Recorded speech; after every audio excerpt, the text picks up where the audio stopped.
So ito na pala yung ating alimbuyugin. What's up guys? Welcome back again sa ating YouTube channel. Ayan, so for today's video is ipapakita ko lang sa inyo yung aming munting taniman. Ayan. Mini farm.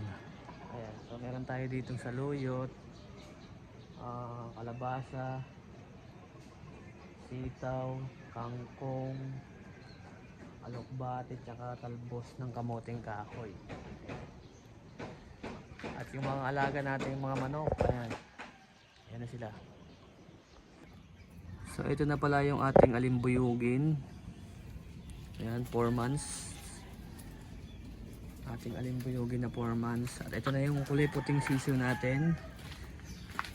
2 months na siya. Naging kulay brown na siya ngayon guys. Ayan.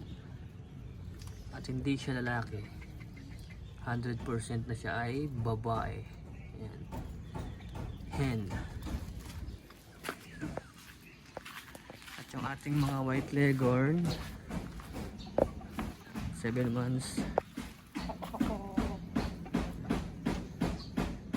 Yung ating talisayan na inahin, siguro next month pwede na siguro yung pang-breeding.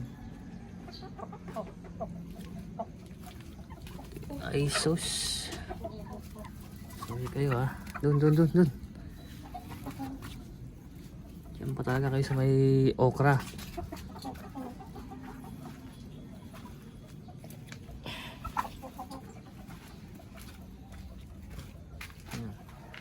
At ito yung okra natin, malaki na rin.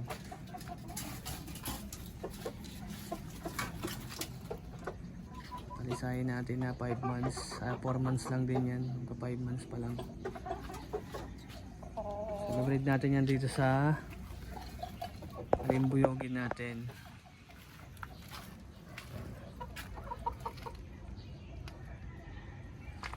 Isang tindig boy, yan ang breed yan. Yung kulungan nun nung kulay kalawang na yan.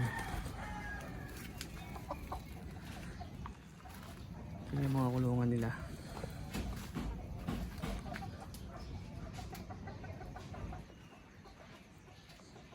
So yun lang guys yung ating update sa ating mini backyard, munting manokan at farm. Ayan, so kung hindi pa kayo nakasubscribe sa aking YouTube channel, don't forget to like and subscribe. Pwede rin kayo mag-comment kung taga saan kayo para malaman ko hanggang saan umabot ang video na ito. Ayan, maraming salamat. Bye-bye!